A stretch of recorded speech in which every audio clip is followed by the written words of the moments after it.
Ebyokwerinda byongedde okunywezebwa mu kibuga ky'eggwanga ekikulu Kampala mu kiseera ng'okulonda abakulembeze ku mutendera gwa gavumenti ez'ebitundu kugenda mu maaso. Omusasi waffe atufune abasasi baffe mu bitundu by'eggwanga eby'enjawulo nga batuwa embeera nga bweyimiridde mu kiseera eky'okulonda. Omusasi waffe Munnabuddu Sharifu Lukenge asimbye amakanda mu ggombolola y'e Lubaga era atutegeezezza nti ebyokwerinda binywezeddwa nnyo nga poliisi eyungudde abawanvu n'abampi. Ab'ebyokwerinda okutuuka okuyibwa ku bifo awalondebwa ebisinga obungi naddala mu muluka ogwa Namirembe Bakule kivudde ku ffujjo erikolebwa ebibinja by'abavubuka ebyakazibwako nga eggaali abamu beeyita ba Scorpion wano mu bitundu ebya Namirembe Bakule. Bano babadde bagenda bakola effujjo ku buli polling station mu muluka guno ogwa Namirembe Bakule ekiwaliriza ab'akakiiko k'ebyokulonda okuyita ab'ebyokwerinda babayambeko mu mbeera eno ebadde etaamye obugo. Poliisi etuuse n'okukozesa ku maanyi naddala ku polling station eri waggulu wa Bulange ekkubo eryazibiddwa ng'abavubuka bano nti babadde beesomye okubba bokisi z'ebyo ebibadde bitandise okulondebwa kubanga baabalonzi bamuswaba nnyo naye ababadde balonzeewo obubokisi ebibinja by'abavubuka bano babadde baagala kububba. Bwe tuvudde awo ne tugenda mu bitundu eby'omu Ndeeba nayo eggaali zifuuse eggaali oba ebibinja by'abavubuka bagenda bakola effujjo mu bifo awalondebwa era ab'ebyokwerinda bayiiriddwa mu bungi okusobola okugonjoola embeera eno. Wabula ku mulundi guno obuuma bu biometric machines bwe bukozesebwa naddala mu ggombolola eno ey'e Lubaga era nga kaakano omuntu okugenda okulonda akuuma ako osooka kukayitamu wadde nga tekaakola ku mutendera gw'obwa president ababaka ba paalamenti ne ku mutendera ogw'okulonda ba ssentebe ba disitulikiti ne bammeeya ba site naye obuuma buno ku mulundi. Ate ebyokwerinda byongedde okumyumyulwa mu kibuga ky'eggwanga ekikulu Kampala mu masekkati ng'okulonda abakulembeze kugenda mu maaso. Musisi John Munandagwe wakati ng'embeera ekyali nzikakkamu nnyo wano mu kibuga ky'eggwanga ekikulu Kampala naddala mu ggombolola eno eya Kampala Central, naye ate ebyokwerinda byongeddwamu nnyo amaanyi era abakuumaddembe aba buli ngeri beetala n'okukira Namutale Omunyagekente kabangaliza abakuumaddembe okuli abajasi ba UPDF aba militale okuteekako abasirikale abatambulira ku pikipiki bangi nnyo wano mu Kampala Central.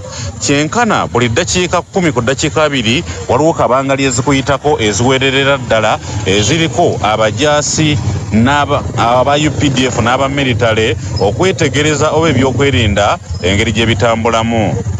Mu mbeera y'emu wano mu Kampala waliwo bannabyabufuzi abataagadde kubakwata maloboozi bano nga batutuukiridde ne batandika okulaga okutya n'okwemulugunya nti waliwo obubinja bw'abavubuka abali mu ghetto ezimanyiddwa nga ghetto structure obutandise okujja nga bukukuba akalulu bwe bajja ku kifo ekironderwamu balonda ne bavaawo ne bagenda ku kifo ekirala. Wabula Kyabassa bwebuuziddwa abavunaanyizibwa mu kulondesa ku bifo byonna ebironderwamu bino babiwakanyizza nga bagamba bifu bwefufulufu. Okutwaliza awamu abalonzi bo bakyali batono ddala era okulonda tekunnaba kujjumbirwa wano mu Kampala mu bitundu ebisinga obungi. Kuddamu okulonda ababaka ba paalamenti mu Kibanda North mu disitulikiti y'e Kiryandongo, Ibanda Municipality ne Ajulu County mu disitulikiti ya Libatongo kutandise olunaku olwaleero. Mu Kibanda North ne Ibanda Municipality okulonda kuzzeemu mu bifo byonna ebironderwamu olw'emivuyo egyaliwo mu kulonda okwasooka ekyaviirako okulonda okwo okuyiika. Wabula mu Ajulu County okulonda kuddiddwamu ku bifo ku polling stations 18 zokka mu biruka okuli Awol, Achede, Ojuli ne Owalo. Ewagambibwa nti waliwo emivuyo ekyaviirako okutaataaganya okulonda. Mu Ajuli County muna UPC Jalameso Freddy atunka ne Nampala wa gavumenti Dennis Samson Obuwa. Mu kulonda okwasooka ng'ennaku z'omwezi 15 ku polling stations 16 muna UPC Jalameso Freddy yalina obululu 1,433 ate munne bwe bali ku mbiranye Dennis Samson Obuwa yalina obululu 1,963.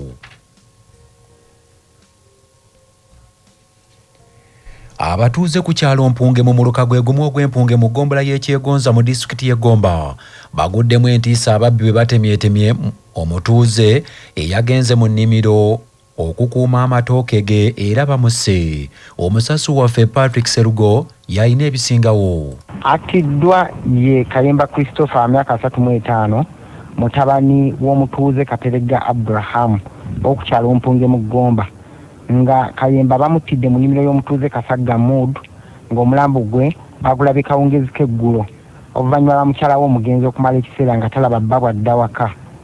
Kigamba okubanga Kasagga Mood okuwa omugenzi Kayemba omulimu gw'okumukuumirako mu nnimiro kyavudde ku babbi abadde basusse okumubbira amatooke nti era omugenzi Kayemba omulimu ogwo yagutandise ku lunaku lwa mukaaga lwa Ssabbiiti ewedde. Kyandibanga ababbi bamaze okwesogga ennimiro ne batandika okutema amatooke balwanaganye n'omukuumi kyokka ne bamusinza amaanyi ne bamutta era abadduukirize mu nnimiro basanzeyo ettooke limu lyokka eryabadde lyakayunjibwa nga gw'omulambo guli bbali w'ennimiro. Poliisi ey'e Kanoni mu Gomba eriko omusajja gwekutte kyokka oluvannyuma n'emuyimbula bwezudde ng'obwedda ayogeza ttamiiro ku by'okutta Kayemba.